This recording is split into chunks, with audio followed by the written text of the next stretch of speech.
सहनो भुनक्तु सह वीर्यं करवावहै तेजस्विनावधीतमस्तु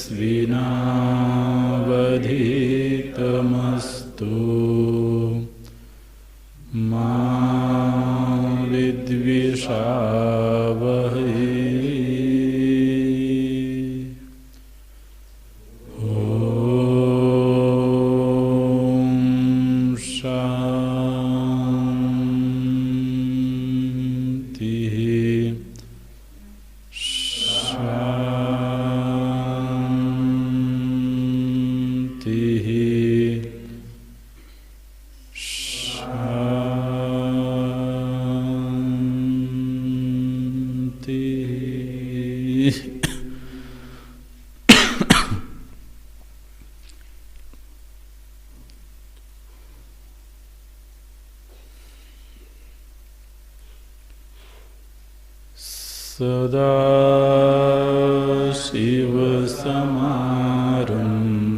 सदाशिवसमारम्भाम् शङ्कराचार्यमध्यमाम्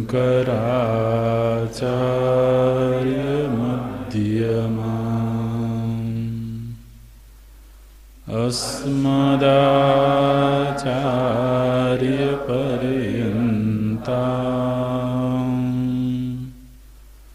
वन्दे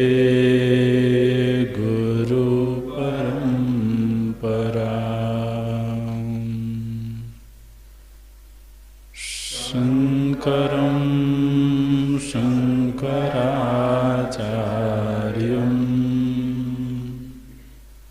केशवं वादरायणं सूत्रभाष्यकृतो वन्दे भगवन्तो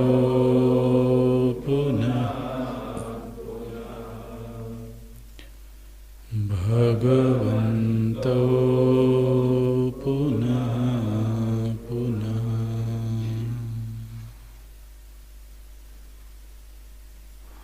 ॐ पूर्णमदः पूर्णमिदं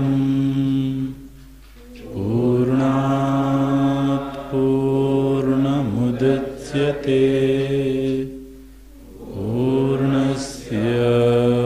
पूर्णमादाय पूर्णमेवावशिष्यते।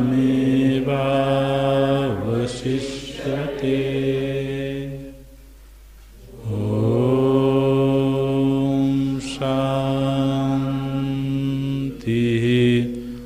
शान्तिः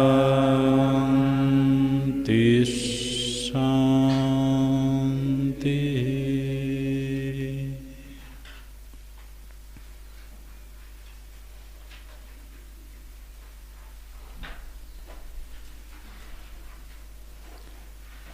ईशावास्यम् इत्यादयो मंत्राः कर्मसु अविनियुक्ताः तेषां कर्मशेषस्य आत्मनः याथात्म्य प्रकाशकत्वात् याथात्म्यं च आत्मनः शुद्धत्व अपापविद्धत्व एकत्व नित्यत्व अशरीरत्व सर्वगतत्वादि वक्ष्यमाणम् तच्च कर्मणां विरुध्येत इति युक्तः एव येषां कर्मत्व विनियोगः। नहि एवं लक्षणम् आत्मनः याथात्म्यम् उत्पाद्यं विकार्यम् आप्यं संस्कार्यं कर्तृभोक्तृरूपं वा येन कर्मशेषता स्यात्। सर्वासाम् उपनिषदाम् आत्मयाथात्म्य निरूपणेन एव उपक्षयात्। गीतानां मोक्षधर्माणां च एवं परत्वात् तस्मात् आत्मनः अनेकत्व कर्तृत्व भोक्तृत्वादि च अशुद्धत्व पापविद्धत्वादि च उपादाय लोकबुद्धि सिद्धं कर्माणि विहितानि। यो हि कर्मफलेन अर्थः दृष्टेन ब्रह्मवर्चसादिना अदृष्टेन स्वर्गादिना च द्विजातिः अहं न कारणकुब्जत्वादि अनधिकार प्रयोजक धर्मवान् इति आत्मानं मन्यते सह अधिक्रियते कर्मसु इति हि अधिकारविदः वदन्ति। तस्मात् एते मंत्राः आत्मनः याथात्म्य प्रकाशनेन आत्मविषयं स्वाभाविकं ज्ञानं स्वाभाविकम् अज्ञानं निवर्तयन्तः। शोक मोहादि संसार धर्म विच्छित्ति साधनम् आत्मैकत्वादि विज्ञानम् उत्पादयन्ति। इति एवं उक्त अधिकारी अभिधेय संबंध प्रयोजनान् मंत्रान् संक्षेपतः व्याख्यास्यामः।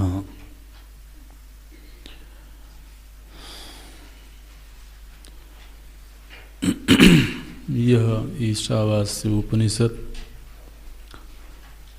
शुक्ल यजुर्वेद के मंत्र संहिता के काण्व शाखा के अंतर्गत 40वें अध्याय के रूप में है।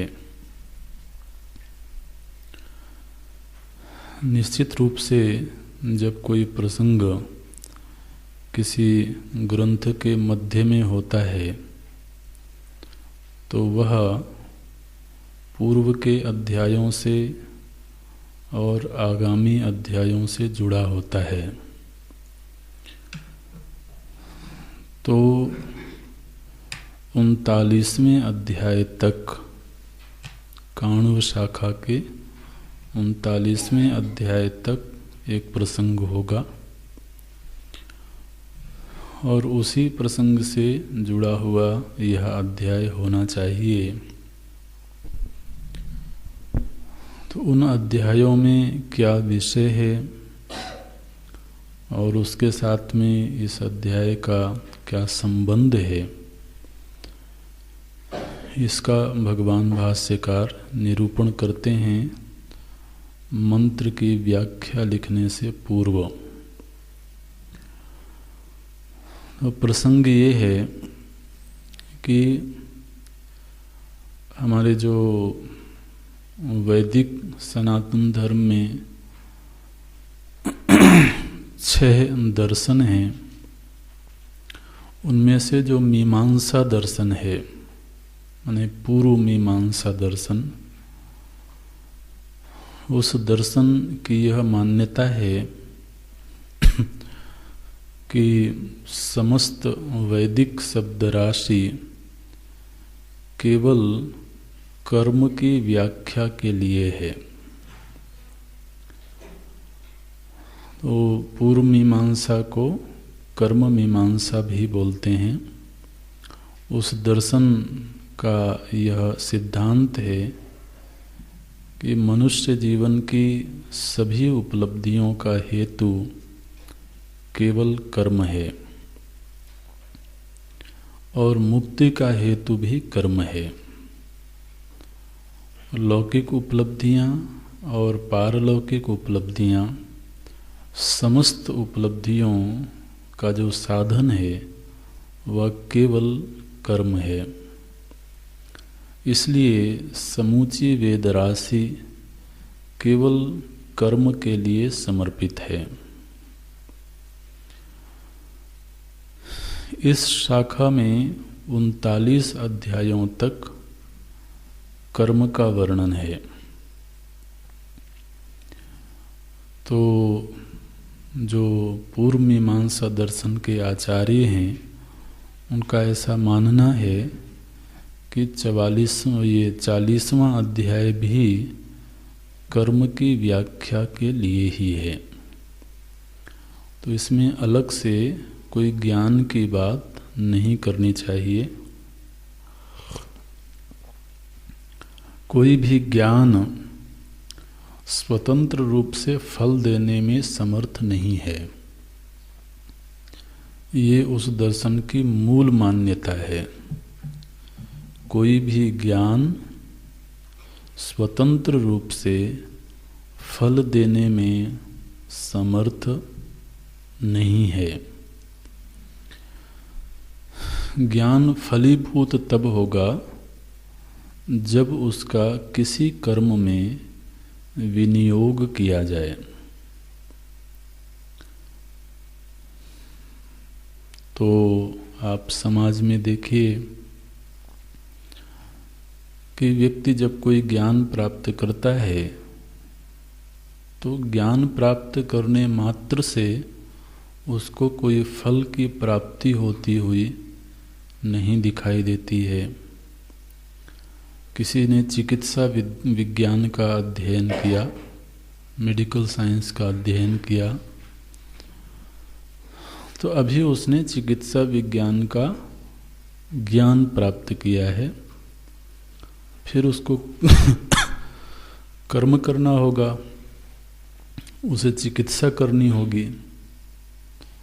तो केवल चिकित्सा विज्ञान का अध्ययन कर लेने मात्र से उसे केवल योग्यता प्राप्त हुई कर्म का संपादन करने के लिए। लेकिन जीवन में जो उपलब्धियां हैं वो कर्म करने के बाद होंगी। कर्म की योग्यता प्राप्त करने के लिए ज्ञान की भूमिका है। तो किसी ने चिकित्सा विज्ञान का अध्ययन किया लेकिन वो कोई कर्म नहीं करता है, चिकित्सा नहीं करता है, तो उसका वह जो ज्ञान है कैसा है? बोले निरर्थक है।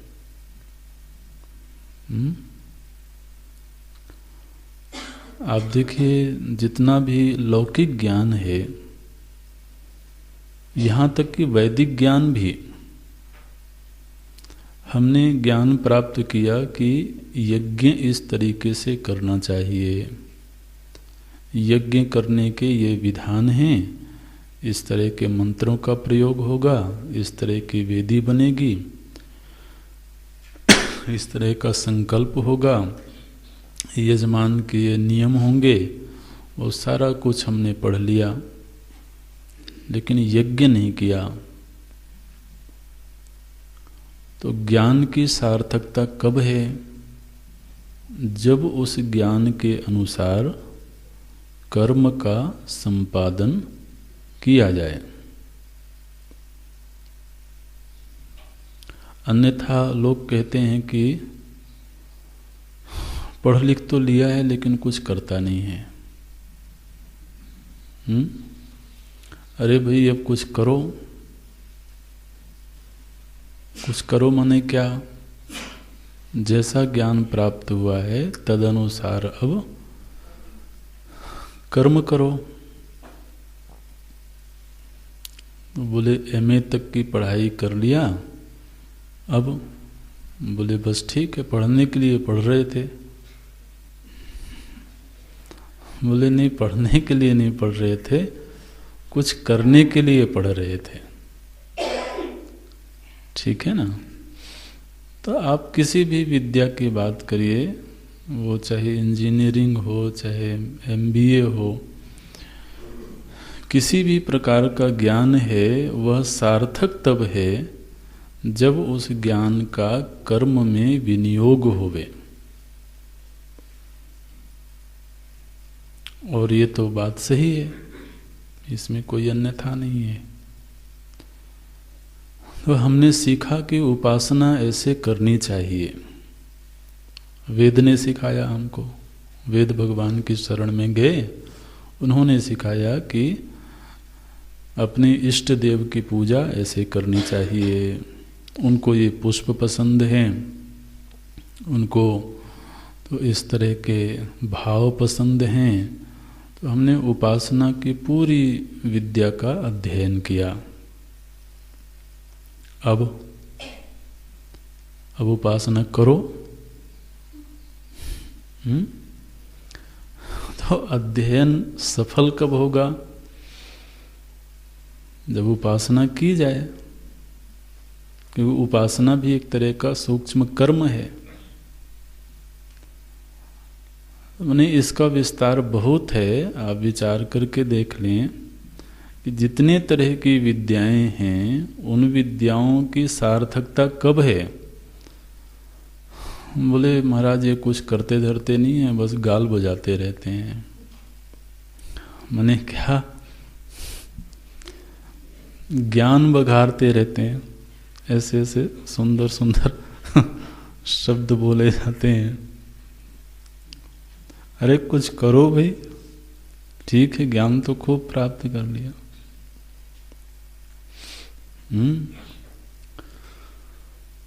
तो महाराज गुरुकुल में गए हैं। अच्छा, क्या करने गए हैं? ज्ञान प्राप्त करने गए हैं। फिर कुछ करेंगे। क्या करेंगे? बोले कथा करेंगे।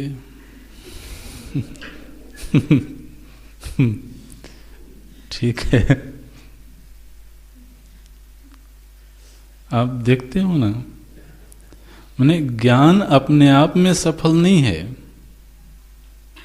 अभी तो ज्ञान प्राप्त किया है, फिर बोले अब कुछ करना है, तो कुछ किया जाएगा तो वह ज्ञान सार्थक होगा। बोले ज्ञान प्राप्त करके आ गए हैं, अब कमरे में चुपचाप बैठे रहते हैं। कुछ करते नहीं। तो इस ज्ञान ने क्या किया? बोले इनको निकम्मा बना दिया। अच्छे भले गए थे। तब तक तो कुछ काम के भी थे, कुछ कर लेते थे। अब जब से गुरुकुल से आए हैं, कुछ करते धरते नहीं है। तो महाराज समूचे समाज की यही मान्यता है, और संभव है कि विद्यार्थी के मन में भी यही भाव हो। अभी तो सीखा है, फिर बोले फिर अभ्यास करेंगे, फिर कुछ करेंगे। आप देखिए, जो मीमांसा दर्शन है, इसकी मान्यता बहुत व्यापक है। ज्ञान अपने आप में सफल नहीं है, सार्थक नहीं है, जब तक कि उस ज्ञान का किसी कर्म में विनियोग न किया जाए। ठीक है ना? इसके लिए जितनी वेद राशि है, वेदों के जो भी मंत्र हैं, चाहे भले वो आत्मज्ञान की बात करते हों, ब्रह्म ज्ञान की बात करते हों, लेकिन उन मंत्रों का कहीं ना कहीं किसी कर्म में विनियोग होना चाहिए। और यदि किसी मंत्र का कर्म विशेष में विनियोग नहीं होता है, तो वो मंत्र निरर्थक है। महाराज वेद भगवान के लिए ऐसा हमारे आचार्यों ने कह दिया। हमारे वैदिक आचार्यों ने ये बात कह दी कि अगर कोई मंत्र किसी कर्म में नहीं विनियुक्त होता है, उन्हें जैसे किसी मंत्र में कर्म की कोई चर्चा नहीं है, केवल आत्मा की चर्चा है, तो वो इसलिए है, आप देखिए उनकी बात कर रहे हैं हम,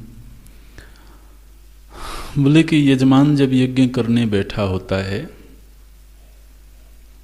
तो जो पुरोहित हैं वो यजमान को थोड़ा उत्साहित करते हैं। अब आप थोड़े से तो इस क्षेत्र में मैच्योर हो गए हैं, इसलिए इस तरह की चर्चा हो सकती है, ऐसी हम उम्मीद करते हैं। तो बोले कि ये जो ब्रह्म विद्या संबंधी मंत्र हैं ये क्या हैं? बोले ये जो पुरोहित हैं ये अपने यजमान की प्रशंसा करते हैं। क्या प्रशंसा करते हैं? बोले तुम ब्रह्म हो, तुम ईश्वर हो। तो जब पुरोहित यजमान की इस तरह से प्रशंसा करते हैं तो यजमान महाराज खुश हो जाता है और वो प्रसन्नता पूर्वक फिर यज्ञ करता है, बड़ी बड़ी दक्षिणाएं देता है। तो जो आत्मविद्या के मंत्र हैं ये किस लिए हैं? ये केवल उस कर्म में लगे हुए यजमान के उत्साह का संवर्धन करने के लिए। उत्साह का संवर्धन होवे तो कर्म में भली भांति प्रवृत्ति होगी, इसलिए अंततः ये कर्म, ये मंत्र कर्म को ही फैसिलिटेट करते हैं।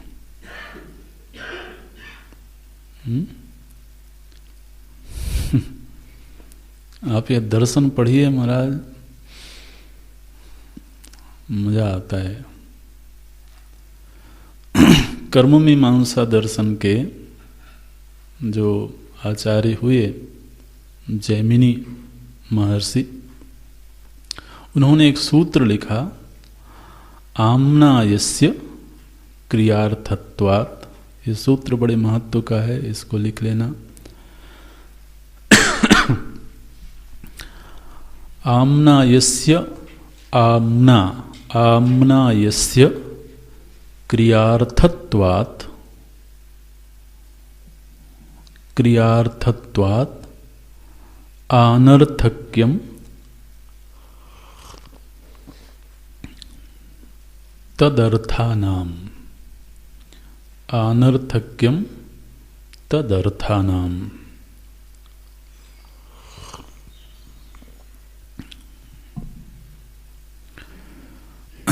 आम्नायस्य क्रियार्थत्वात् अनर्थक्यम तदर्थानाम। ये मीमांसा दर्शन, पूर्व मीमांसा दर्शन का सूत्र है, जहाँ पर उन्होंने ये घोषणा कर दी, ध्यान देना, जहाँ उन्होंने ये घोषणा करी कि जो मंत्र चाहे भले वो वेद में उपलब्ध होते हैं, लेकिन जो मंत्र कर्म में किसी भी तरीके से विनियोग नहीं किए जा सकते, कर्म में किसी भी प्रकार से उन मंत्रों की कोई भूमिका नहीं है, वो मंत्र अनर्थक हैं, उनकी कोई सार्थकता नहीं है। अनर्थक्यम, ये सूत्र में है, अनर्थक्यम तद अर्थानाम। वो जो कर्म संबंधी मंत्र नहीं हैं, उनकी कोई सार्थकता नहीं है, उनके अध्ययन की कोई आवश्यकता नहीं है। क्यों? तो हेतु देते हैं, आम्नायस्य क्रियार्थत्वात्, ये हेतु है। आम्नायस्य, आम्नाय का अर्थ होता है वेद। तो जो आम्नाय है अर्थात वेद है, वो किसके लिए है? बोले क्रियार्थत्वात्। समूचा जो वेद है वो केवल और केवल क्रिया के संपादन की विद्या है। माने आप पहले वेद पढ़ो और फिर वेद के अनुसार कर्म का संपादन करो। आम्नायस्य क्रियार्थत्वात्, ये हेतु है। आम्नाय का प्रयोजन क्या है? बोले क्रिया का संपादन करना। और यदि कोई मंत्र क्रिया का संपादन नहीं करता है, माने उस मंत्र की किसी क्रिया विशेष में कोई भूमिका नहीं है तो अनर्थक्यम, वह अनर्थ, वह निरर्थक है, उसका कोई प्रयोजन नहीं है। तो संभव है कि वेद में ऐसे भी मंत्र मिल जाएं जिनका कर्म से कोई वास्ता ना हो। अब आपकी जिम्मेदारी यह है कि अगर आप उन मंत्रों को भी वेद मानते हो, उन मंत्रों को भी आप प्रामाणिक मानते हो, तो उन मंत्रों को कहीं ना कहीं किसी कर्म के साथ जोड़ो, तब तो मंत्र सार्थक हैं, और नहीं निष्प्रयोजन है, उनका त्याग कर देना चाहिए।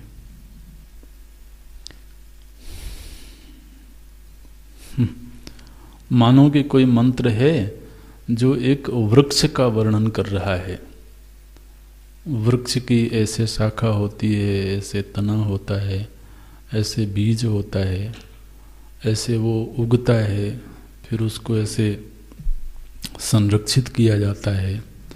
मानो कि कोई मंत्र हैं जो किसी वृक्ष विशेष की चर्चा कर रहे हैं। उस मंत्र की सार्थकता क्या है? बोले आगे के अध्याय में प्रसंग आया कि जब पर्टिकुलर इस तरह का कोई यज्ञ किया जाएगा, उस यज्ञ में उस वृक्ष की लकड़ी का प्रयोग होगा। ठीक है ना? इस यज्ञ में समिधा कहाँ से आएगी? बोले उस वृक्ष की लकड़ी से आएगी जिस वृक्ष का वर्णन पूर्व के अध्यायों में किया गया है। तो पूर्व के अध्याय के जो मंत्र थे वो अंततः इस एक यज्ञ के संपादन के लिए ही थे, तब तो वो सार्थक हो गए, और नहीं उनकी कोई सार्थकता नहीं है। ये पूर्व पक्ष है, ये कर्म मीमांसा का पक्ष है। तो चूंकि यह उनका दृढ़ सिद्धांत है, तो अब यह काण्व शाखा का जो 40वां अध्याय है, इस 40वें अध्याय का भी किसी न किसी कर्म में विनियोग होना चाहिए। ठीक, ये मान्यता है पूर्व मीमांसा दर्शन की। इस प्रश्न के उत्तर में भगवान भाष्यकार आरंभ करते हैं। देखिए क्या मंत्र है, क्या भाष्य है। भगवान भाष्यकार कह रहे हैं कि यह जो 40वां अध्याय है, इसका किसी भी कर्म में विनियोग नहीं होता है। ईशावास्यम इत्यादयः मंत्राः, इस उपनिषद का पहला मंत्र है ईशावास्यमिदं सर्वं यत्किंच जगत्याम जगत। तो ईशावास्यम इत्यादयः मंत्राः माने ईशावास्य इति आदि मंत्र, माने 40वें अध्याय के जो मंत्र हैं, ये मंत्र कैसे हैं? बोले कर्मसु अविनियुक्ता। वो भाष्य की पंक्तियां देखते रहना, ठीक है? और ये भाष्य किस पृष्ठभूमि पर आरंभ हुआ है, वो पृष्ठभूमि आपको बताई गई है, उसको याद रखना है। नहीं तो भगवान भाष्यकार ने कहाँ से चर्चा आरंभ की, ये कुछ संगति ही नहीं लगेगी, पकड़ में नहीं आएगा।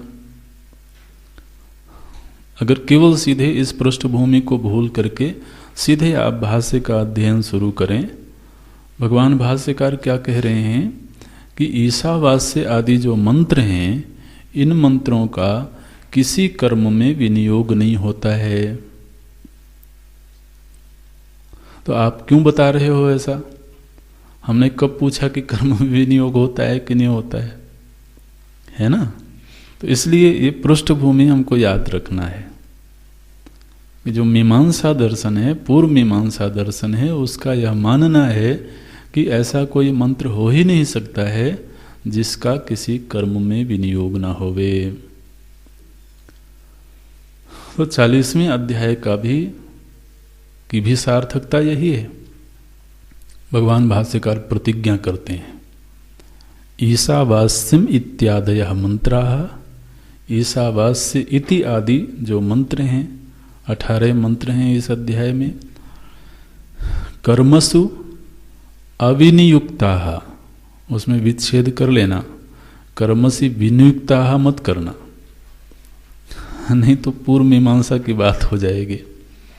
वो यही चाहते हैं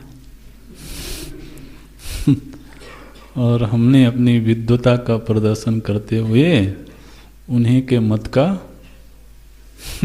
समर्थन कर दिया। तो कर्मसु अविनियुक्ता, ये मूल बात है। भगवान भाष्यकार इस संबंध भाष्य में क्या बताना चाहते हैं, ये जो ईशावास्य आदि मंत्र हैं, इनका किसी कर्म में विनियोग नहीं होता है। ये मंत्र स्वतंत्र रूप से सार्थक हैं, इनकी अपनी सार्थकता है।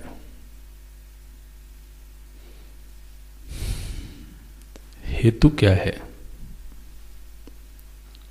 तो अब हम लोगों को ये प्रतिज्ञा हेतु आदि का अभ्यास हो गया है, इसलिए भाष्य बिल्कुल इसी पैटर्न पर चलता है, इसी शैली पर चलता है।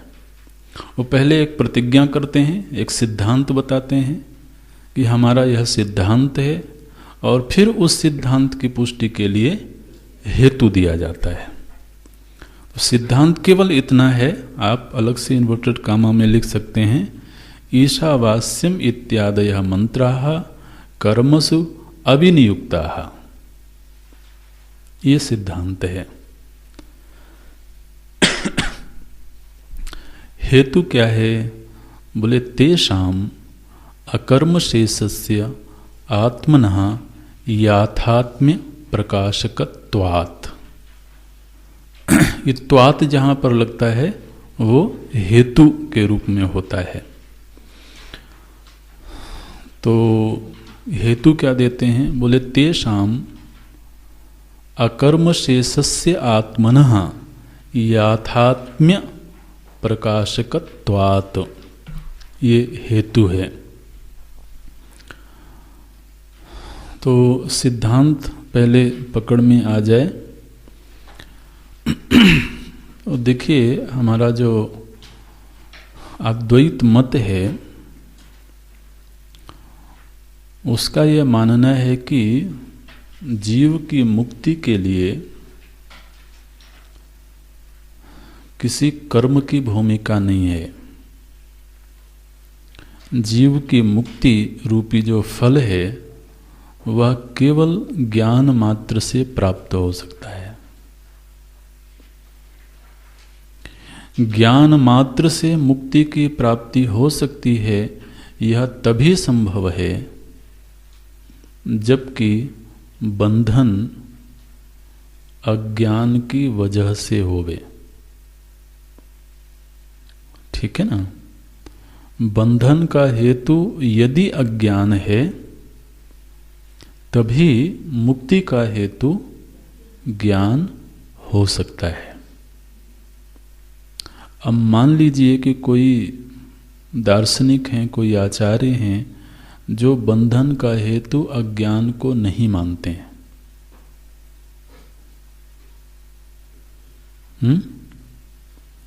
तो फिर मुक्ति ज्ञान मात्र से प्राप्त नहीं होगी। तो जो पूर्व मीमांसा दर्शन है उन्होंने ये कहा कि बंधन जो है वो अज्ञान नहीं है, बंधन है दुखद परिस्थिति। हमारे सामने जो दुखद परिस्थिति है, कष्टप्रद परिस्थिति है, वह परिस्थिति ही बंधन का हेतु है।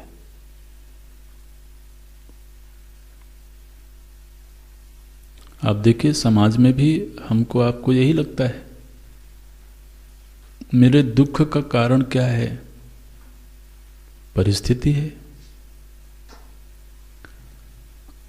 तो फिर मुक्ति का स्वरूप क्या होगा? बोले दुखद परिस्थिति से सुखद परिस्थिति में संक्रमित हो जाना, चले जाना। अब परिस्थिति में जो परिवर्तन है वह ज्ञान मात्र से नहीं हो सकता है, क्योंकि परिस्थिति का हेतु कर्म है। दुखद परिस्थिति का हेतु भी कर्म है और सुखद परिस्थिति का हेतु भी कर्म है। इसलिए यदि परिस्थिति में परिवर्तन करना है तो कर्म करना पड़ेगा। तो यदि प्रतिकूल परिस्थिति बंधन का हेतु है तो हमें उस परिस्थिति को बदलना है, अनुकूल परिस्थिति को प्राप्त करना है।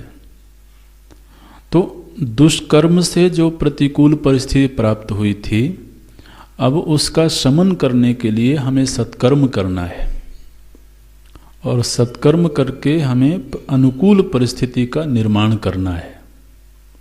और अनुकूल परिस्थिति को प्राप्त कर लेना ही दुखों से मुक्ति है। ठीक है? बिल्कुल ठीक लगता है, इसमें गलत क्या है? अब यदि हमारा शरीर दुख दे रहा है तो शरीर भी एक परिस्थिति है।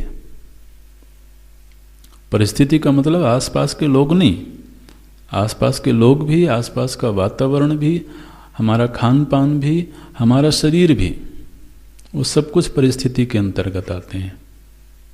शरीर भी कर्मजन्य है, आसपास के संबंध भी कर्मजन्य हैं, और यही सब हमारे दुख का साधन बनते हैं। शरीर से दुख मिलता है, संबंधों से दुख मिलता है, बाह्य वातावरण से दुख मिलता है, खान पान अनुकूल नहीं है तो दुख मिलता है। तो प्रत्यक्ष रूप में तो हमको यही दिखाई देता है कि हमारे दुख का हेतु क्या है? परिस्थिति है।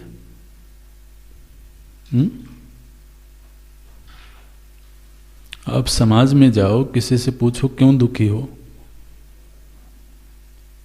शायद ही कोई मिले जो ये कहे कि मैं अज्ञान की वजह से दुखी हूं। मेरे दुख का हेतु अज्ञान है, आप खोज के देख लो महाराज।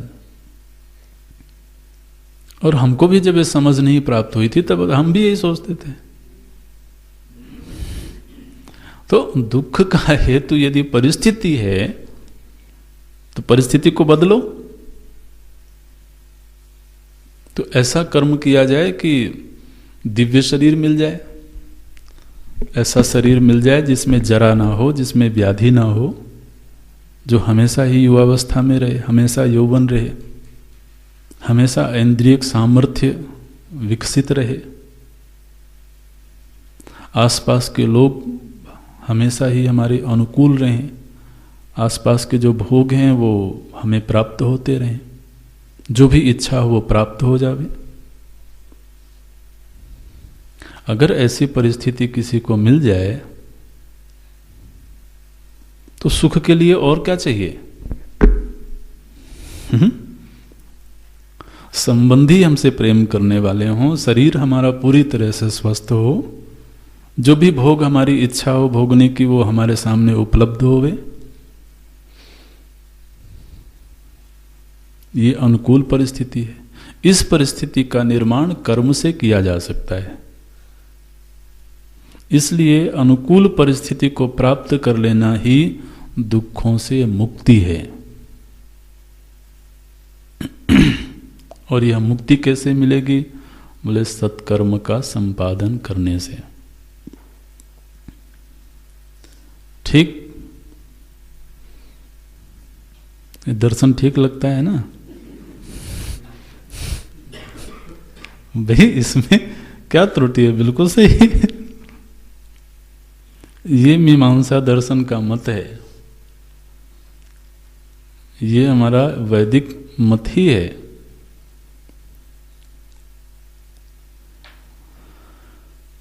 आप कहते हो कि आपको एक ऐसा ज्ञान मिल जाएगा जिस ज्ञान के प्राप्त हो जाने के बाद आप दुखों से मुक्त हो जाओगे।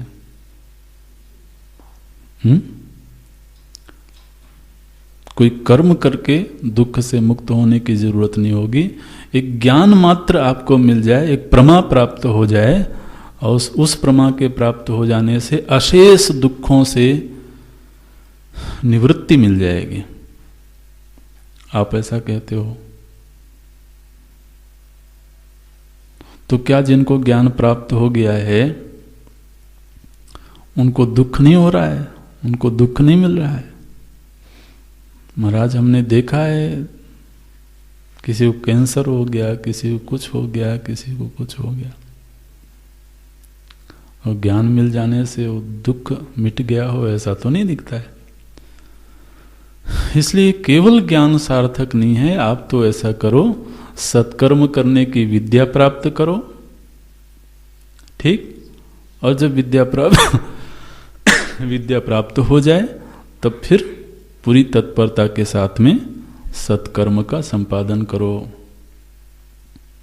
गुरुकुल में जाओ, पहले वेद का अध्ययन करो, यज्ञ आदि कैसे किया जाता है वो सब पढ़ो, और फिर गुरुकुल प्रवास पूरा हो जाए तो पूरी निष्ठा के साथ यज्ञों का संपादन करो। यज्ञ आदि करोगे, सत्कर्म बढ़ेगा, देवलोक की प्राप्ति होगी। देवलोक को प्राप्त कर लेना ही अनुकूल परिस्थिति की प्राप्ति है, वही मुक्ति का साधन है।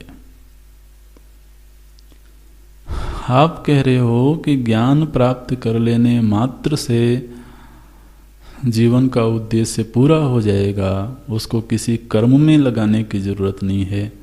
हमको ऐसा नहीं लगता है। पूर्व मीमांसक का ये मत है। भगवान भाष्यकार क्या सिद्धांत प्रस्तुत कर रहे हैं? ये जो ईशावास्य आदि मंत्र हैं, ये किसी कर्म के संपादन के लिए नहीं है। ये किसी कर्म के में इनका विनियोग नहीं होगा, बल्कि ये मंत्र केवल ज्ञान प्रदान करने के लिए हैं, और वह ज्ञान अपने आप में ही सफल है। तो पहले आप ये ईशावास्य उपनिषद पढ़ो, फिर कोई कर्म करो, ऐसा नहीं, बल्कि इन मंत्रों का अध्ययन करने से जो ज्ञान प्राप्त होगा वह स्वयं ही मुक्ति का साधन बन जाएगा। उस ज्ञान मात्र से ही मुक्ति की प्राप्ति हो जाएगी। ये हमारा अद्वैत वेदांत का दृढ़ सिद्धांत है। तो सिद्धांत क्या दिया गया? ईशावास्य इत्यादयः मंत्राः कर्मसु अविनियुक्ताः। इन मंत्रों का कर्म में कोई विनियोग नहीं होता है। हेतु क्या है? बोले तेषाम, तेषाम माने तेषाम मंत्राणाम। ये जो मंत्र हैं, ईशावास्य आदि मंत्र हैं, तेषाम याथात्म्य प्रकाशकत्वात्। अभी ऐसे छोटा सा वाक्य बनाएंगे।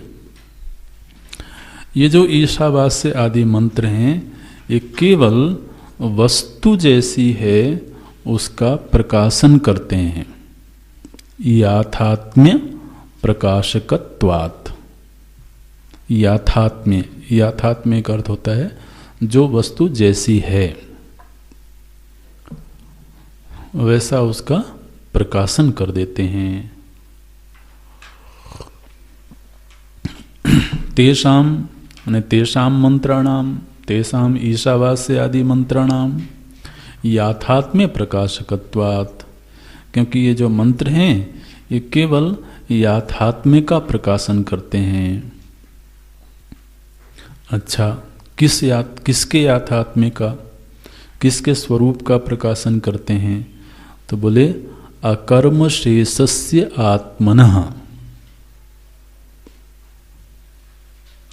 ये जो ईशावास्य आदि मंत्र हैं ये केवल स्वरूप का प्रकाशन करने के लिए हैं।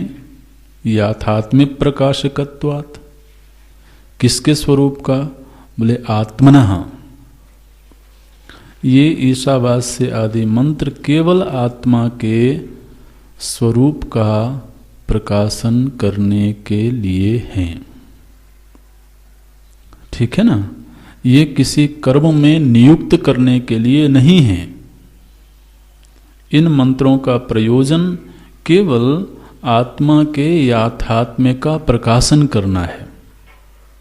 याथात्म्य माने स्वरूप का। किस आत्मा के? बोले उस आत्मा के जो कर्म का शेष नहीं है।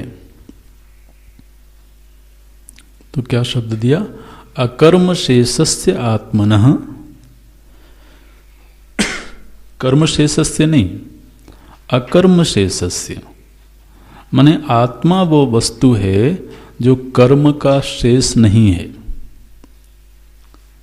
इसको तो समझाएंगे।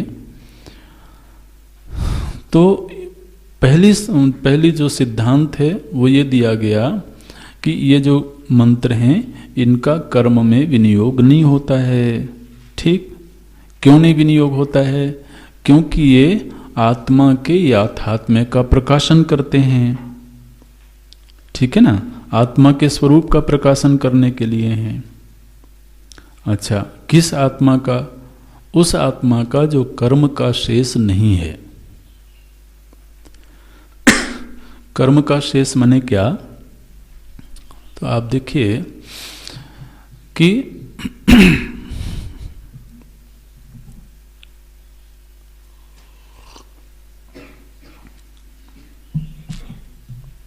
जब भी हम किसी कर्म का संपादन करते हैं, मुख्य रूप से वैदिक कर्म की बात करें तो हम जब यज्ञ का संपादन करते हैं तो उस यज्ञ में बहुत सारी चीज़ों की आवश्यकता होती है। उसमें समिधा चाहिए, उसमें घृत चाहिए, उसमें हवन सामग्री चाहिए, वेदिका चाहिए, फिर यज्ञ संपादित करवाने के लिए पुरोहित चाहिए, यज्ञ का आयोजन करने वाला यजमान चाहिए। तो यज्ञ रूपी कर्म से जुड़ी हुई जितनी चीजें हैं उन सभी को कर्म शेष कहा जाता है। ठीक, यज्ञ रूपी कर्म का संपादन करने के लिए जितने फैक्टर्स हैं, जितने उस कर्म का संपादन करने के साधन हैं, उन सभी को कर्म शेष कहा जाता है। उसमें देश भी है, काल भी है। भी इस एक काल में यज्ञ का संपादन होगा, एक स्थान विशेष पर यज्ञ का संपादन होगा, यज्ञ को संपन्न करने के लिए कोई यजमान होगा। यहां तक कि उस यजमान के द्वारा किया जाने वाला फलाहार भी तो आपको कहा जाएगा कि आपको ये यज्ञ करना है तो आपको फलाहार रहना है या निराहार रहना है या जल मात्र लेना है। तो वो सब चीजें भी उस कर्म के संपादन के लिए ही हैं। तो इसलिए कर्म के संपादन में जितने तत्व, जितने साधन सहयोगी बनते हैं उन सभी को कहा जाता है कर्म शेष। स्पष्ट है? अच्छा, आत्मा क्या वस्तु है? बोले जो कर्म शेष नहीं है।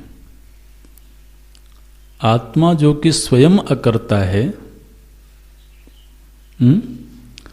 वो किसी कर्म का साधन नहीं बनता है। कर्म तो अज्ञान पूर्वक ही होता है ना भाई। जो कर्ता होगा वही कर्म करेगा, आत्मवस्तु करता है ही नहीं। तो इसलिए आत्मा कर्म शेष नहीं है। क्या है? अकर्म शेष। तो अकर्म शेषस्य आत्मनः, जो अकर्म शेष आत्मा है उसके स्वरूप का प्रकाशन करने के लिए ये ईशावास्य आदि मंत्र हैं। इसलिए इन मंत्रों का किसी कर्म में विनियोग नहीं होता है। ठीक है, ये पंक्ति कुछ स्पष्ट हुई? माने यदि ये कहते, ये जीव की व्याख्या करते थोड़ी देर के लिए, अगर ये जीव की व्याख्या करते कि जीव की ऐसे सद्गति होती है, ऐसे दुर्गति होती है, इस तरह के कर्म का संपादन करेगा तो स्वर्ग मिलेगा, इस तरह का कर्म करेगा तो नरक मिलेगा, तो अगर कर्ता का विवरण होता, कर्ता की व्याख्या की जाती इस मंत्र में, तो कर्ता चूंकि कर्म शेष है, तो इसलिए इन मंत्रों का कर्म में विनियोग माना जाता। लेकिन ये जिसके स्वरूप का प्रकाशन करने के लिए प्रवृत्त होते हैं, वह आत्मवस्तु किसी कर्म का हिस्सा नहीं है। इसलिए अकर्म शेषस्य आत्मनः याथात्म्य प्रकाशकत्वात् तेषां कर्मसु अविनियुक्तः। इसलिए इन मंत्रों का किसी कर्म में विनियोग नहीं होता है।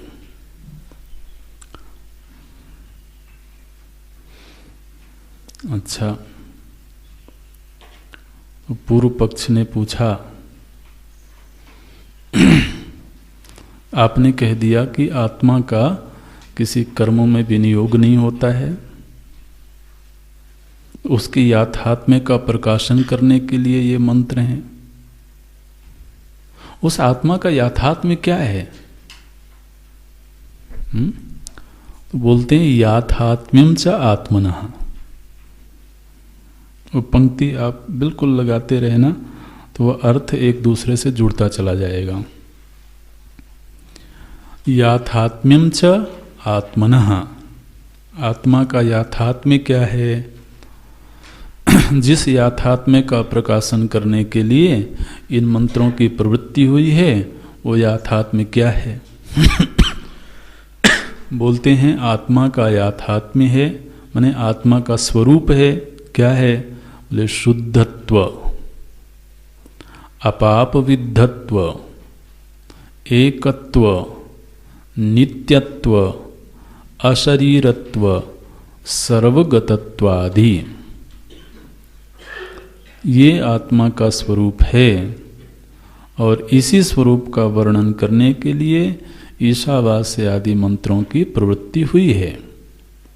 क्या स्वरूप है? बोलते हैं शुद्धत्व, अपापविद्धत्व, एकत्व, नित्यत्व। अनित्यत्व नहीं करना, ठीक है? नित्यत्व, फिर अशरीरत्व। कहाँ पर विच्छेद करना है, कहाँ नहीं करना है, वो ध्यान में रखना, नहीं तो जहाँ करना है वह नहीं करें तो सब उल्टा पुल्टा कर देंगे। वो तो सब संयुक्त अक्षर है, संयुक्त शब्द है, कहाँ पर विच्छेद करना है वह हमको ध्यान में रहना चाहिए। अशरीरत्व, सर्वगतत्व आदि कितने लक्षण हुए? 6 लक्षण है ना। तो ये जो 6 लक्षण हैं, ये आत्मा के याथात्म्य हैं।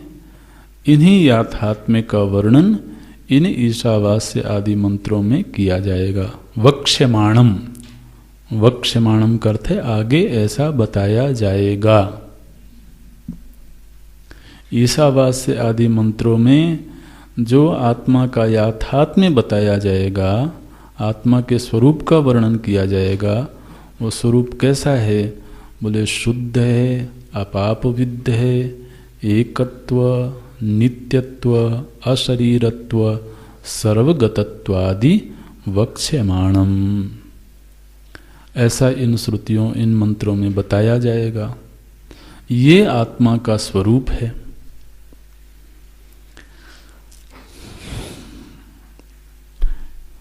शुद्धत्व, आत्मा क्या वस्तु है?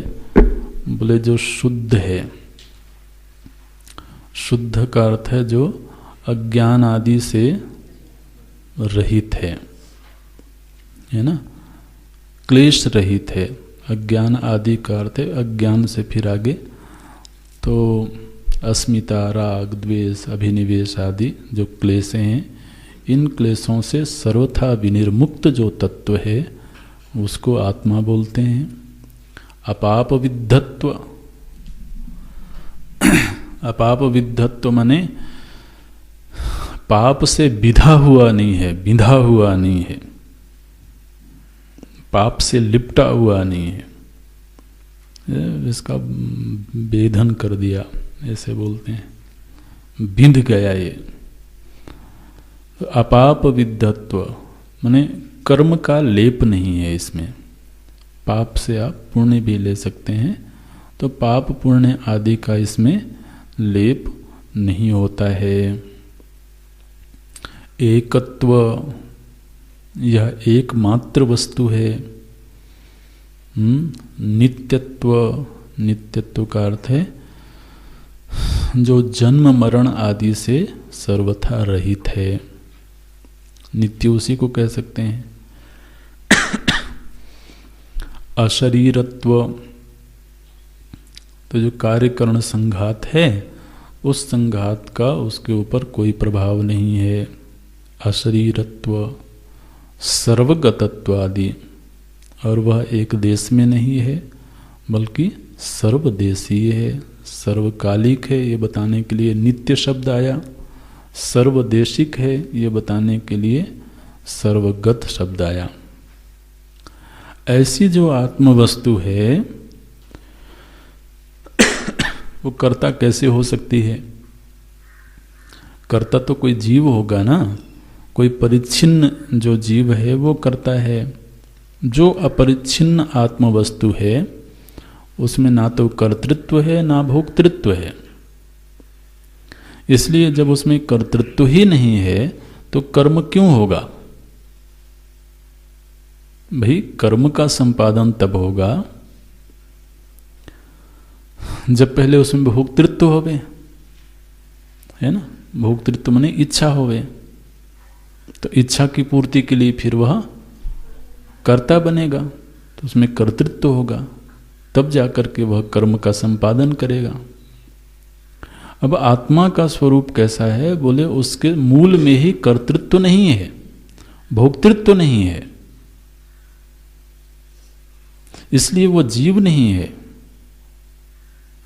तो ऐसा जो आत्मा का स्वरूप है, जो मंत्र इस स्वरूप का प्रकाशन करते हैं वो किसी कर्म की चर्चा नहीं करते हैं, क्योंकि कर्म की चर्चा तब होगी जब जीव की चर्चा की जाए, कर्ता की चर्चा की जाए।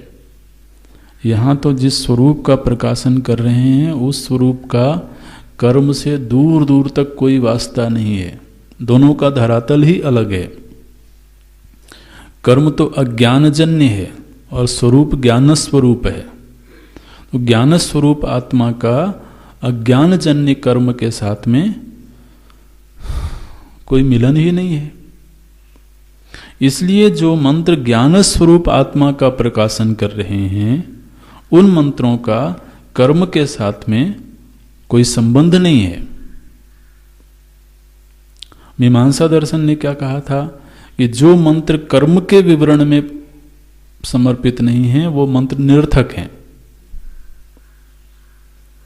वेदांत का मत ये है कि वेद में ऐसे मंत्र हैं जिनकी कर्म में कोई उपयोगिता नहीं है, वो केवल अकर्ता रूप जो आत्म वस्तु है उसके प्रकाशन के लिए वो मंत्र हैं। इसलिए आप सभी मंत्रों को केवल कर्म के दायरे में मत लाओ, ठीक है ना। ये तो 39वें अध्याय तक जो मंत्र होंगे वो कर्म के लिए होंगे, वो ठीक है। और 41वें अध्याय से भी जो मंत्र शुरू होंगे वो भी कर्म के संपादन के लिए होंगे। लेकिन ये जो 40वां अध्याय है ये किसी कर्म का विवरण नहीं करता है, ये किसी की स्तुति के लिए नहीं है, ये केवल आत्म वस्तु के स्वरूप का प्रकाशन करता है। इसलिए इस एक अध्याय को उपनिषद संज्ञा दी गई।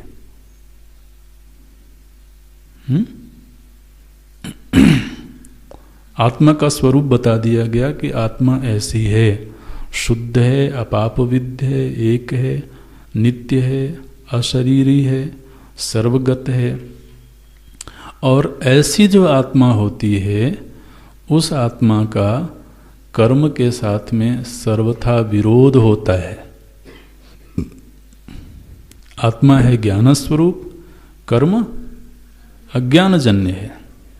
तो ज्ञान और अज्ञान का आपस में कोई मेल नहीं है, दोनों का विरोध है।